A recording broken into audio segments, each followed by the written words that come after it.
Hey all, welcome back to another episode where we review Berserk the Golden Age arc, and welcome to the new channel. If you're still stuck on the old channel, just come over to this channel because we're going to have lots of fun here. Also because the algorithm is not screwing us. Anyways, so episode 9, Wounds. I looked in the comment section earlier before I watched it, and a lot of people were like, this guy right here, Cabal Slapper. I had zero hope that this was going to include Wounds, but I was proven wrong. You did good for C. Now doubt the rest of the series. Yeah, this is a big. Oftentimes when I discuss the Guts and Casca relationship or the possibility of relationship, this is what people usually bring up.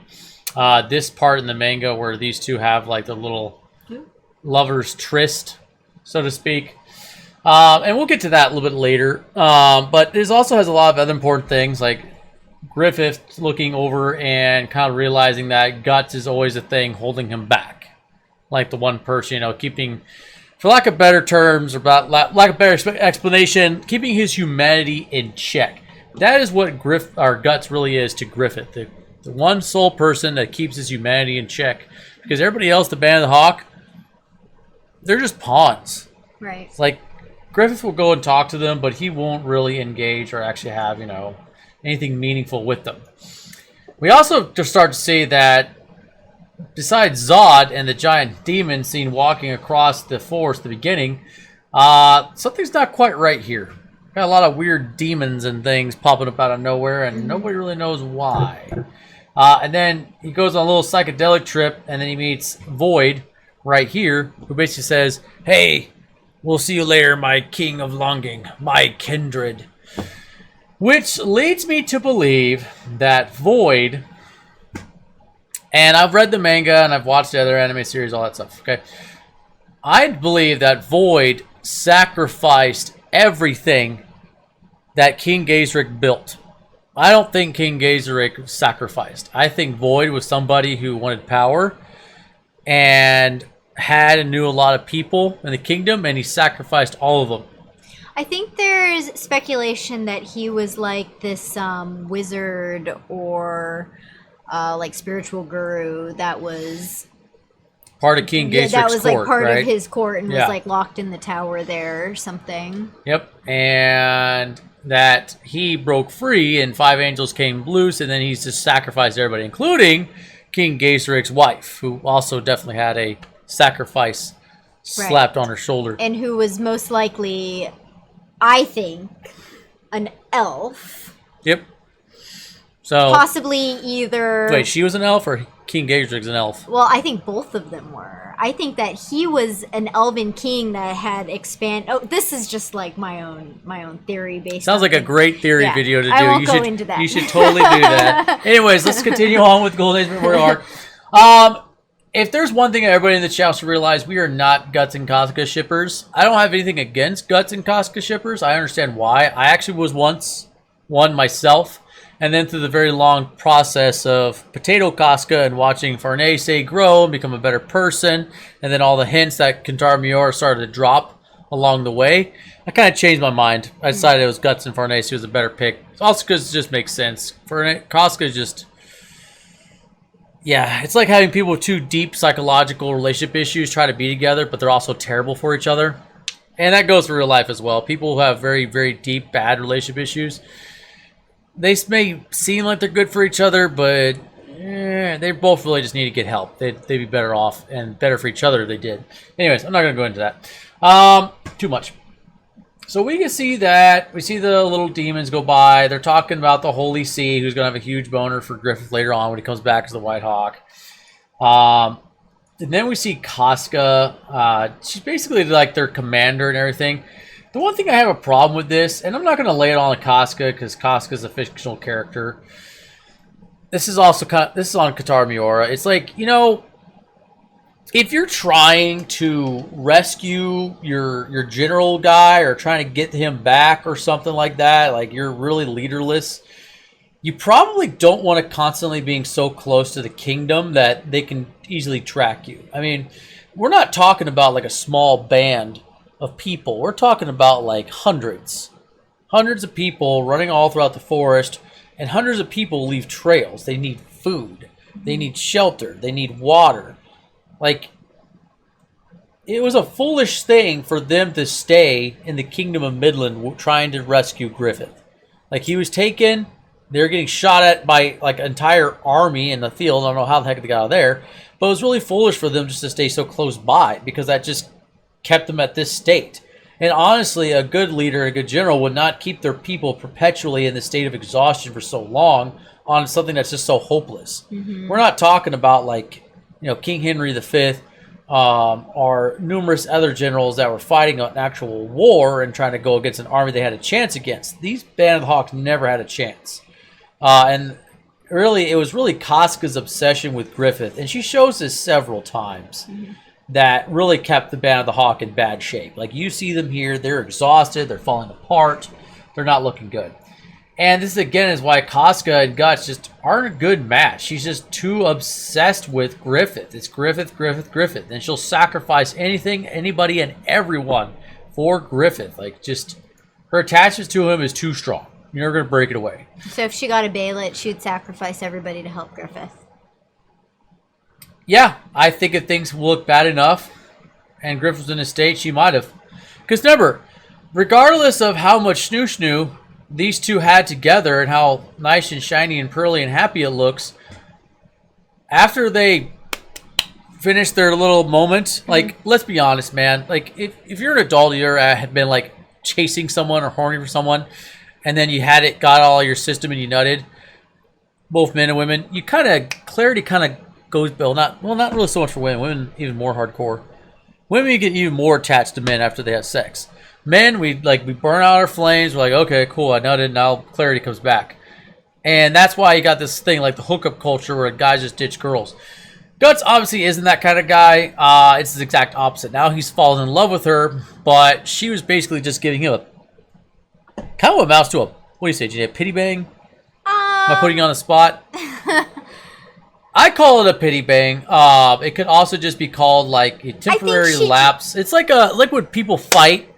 Like I made this comparison earlier, like battle buddies, right? They're both like Starship Troopers, where they try the whole thing, and this is why it's not a good idea to have men and women in infantry positions together, because they're just gonna bang. It's gonna be not great, and emotions just run high all over the place.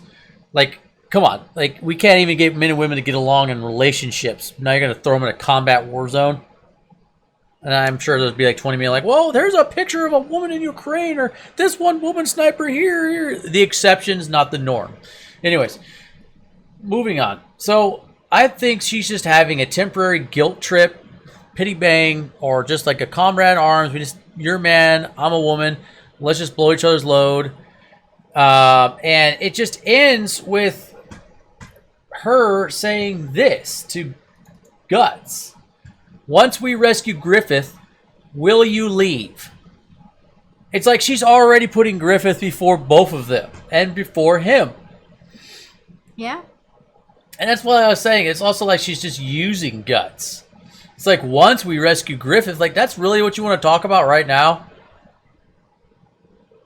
You supposedly love this man and want to be with him and all that jazz, but you're already back to talking about Griffith. And hold on, let me finish. And then assuming automatically and questioning, will you leave? That's not a woman who loves a man or desires a man or wants to be with him. That's a woman who may have a sexual attachment, a physical attachment, but once that is relieved and satiated, she moves on to somebody else. Back to her main Chad. Griffith. Go ahead. I was just gonna say I don't really think that she's like in love with him or anything at this state. No, she doesn't. She's not in love with him. I mean, I think she like... They wouldn't be talking about Griffith. They'd be talking about all what they're going to do, how much they love each other, their feelings, all that good stuff. And then when they left, and then the rest of the people bring them back to the real world, like, well, what are we going to do? Guts, are you going to help us? Are you going to maybe save Griffith? Then they would start talking about it. Then they had their awkward moment like, they don't have that. She's already thinking about Griffith again. I agree. They're not good. Guts and Casca are not good for each other. She doesn't deserve him, and they both need therapy. Really, really bad therapy. And I'll put my point forward afterwards when Guts opened his heart to her, like, hey, I want to be with you. She's like, stupid. You're stupid. You're just being so stupid. Because she knows. She knows she does not love Guts, that she loves Griffith. Griffith is her Chad boy. She will never let him go. And then people bring up the Moonchild, like, oh, the Moonchild and Griffith are one and the same now. You're disgusting. It's like, no, they're not. No, they're not. It is a weird astral transformation that Griffith just temporarily takes over.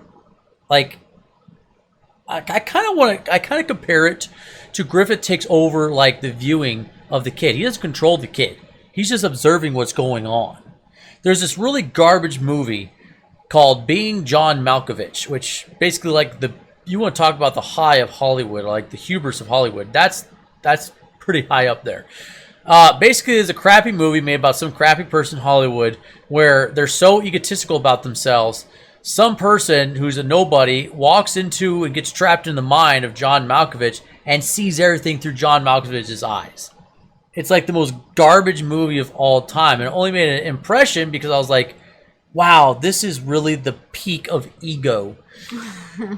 That you, yeah, it was. The only reason I watched because I was a kid. My parents rented it for some stupid reason. But basically, my point is that Griffith is not Moonchild. Moonchild is not Griffith. They're still two separate entities. And Casca still desires Griffith, as she still loves her child attachment to Moonchild. So that's my moment on that. The rest of it is this awesome scene of this guy getting his butt handed to him by awesome Guts. Guts takes him out. He has this crazy thunderclap blade things, which actually are real.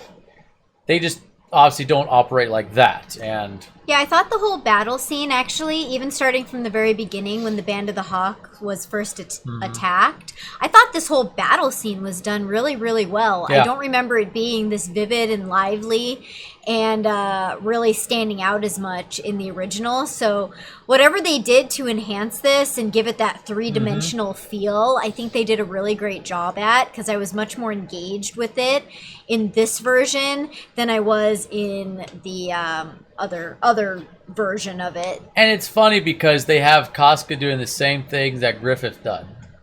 She loved him so much. Basically, all she's doing is just copying and pasting what he is, but in her female form.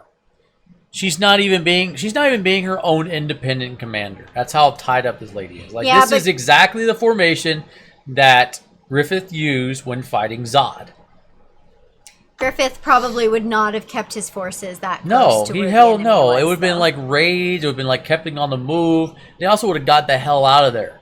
And he probably would have spread his cheeks again for some other dude. Probably. Yeah, because Griffith's not an idiot. He's like, I can't have my forces being chased down by an entire kingdom's empire, like an entire army, just because I want to go save somebody. It's like, no, that's really dumb. Anyways, Casca loses her mind. She attacks Guts. Guts is like, what is your problem? She's like, you, Griffith. Griffith wanted you. And it's like, this isn't a lover spat. Griffith is no good without you. Yeah, she's just angry and letting all of her jealousy and problems on Guts. Like, they're toxic. Like, all these people that do this weird lovey-dovey stuff with them, it's like, dude, they're just so toxic for each other. It's not good.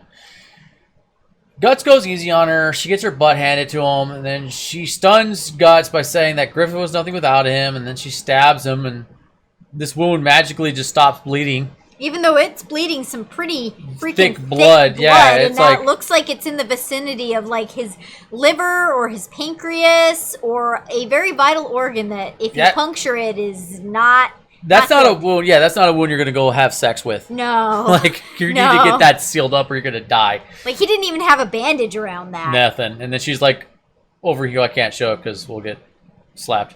But yeah, she starts licking it. It's like, we'll lick each other's wounds like it's so romantic. It's like, oh my god, no. Please no. That's such a bad relationship. And I get it. Katara Mirror used the trope of two people who absolutely hate each other, and then, but they really respect each other and love each other deep inside. No, they don't. No, they don't. There's no real-life signs whatsoever. And even for an anime, it's not something you can overlook. And I get it. It's an anime, again, but Berserk also has a lot of like good, solid, real-life lessons applied to it. That's why so many people love this manga and anime. And I think they often tend to look past the errors or the nonsensical things that were done because they just love it so much, which is fine. But I'm giving this review, and so here we are. So we have this super awkward sex scene. Guts loses his mind because he was We can't say that word because YouTube will demonetize the crap out of us. And we just literally switch channels. He was essayed as a child. Yep. So he freaks out. Casca comes over, says, I don't care. Well, that's not what she says. She says, we can just lick each other's wounds. That's I feel fine. like we're even now. I feel like we're even now. And it's like, what? They do it one more time, and then she starts asking, like, well, what are you gonna do? Are you gonna stay? And then when Guts says, I'm gonna leave if Griffith comes back. That's where I draw the line. Look what she does. She walks away. Well, that's not love. That's not caring. That's not even the building blocks of relationship. That's like someone picking up an old fight after two ex-lovers met and they banged and they're like, okay, they got out of their system. They're like, oh yeah, whatever. I know you like Griffith and I hate you. You're trash. It's like, it's just toxic. It really is. But whatever, man. If you guys want to ship Guts and Casca, go for it. Honestly, I believe Studio Gaga will give you what you want. Koji Moore give you what you want because it's a new era. And yeah, they're from what I've seen, the newest, a lot of members of Berserk, especially the newer ones, it seems, really, really dig the Guts and Casca and like completely just don't pay attention to the toxicity of what they do to each other. But that's all I have to say.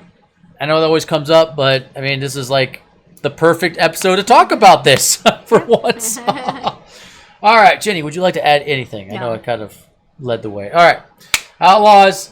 I hope you had a happy Thanksgiving. Hope you had some time with your family. Family's important. Don't be like Guts and Casca. Have healthy, positive relationships.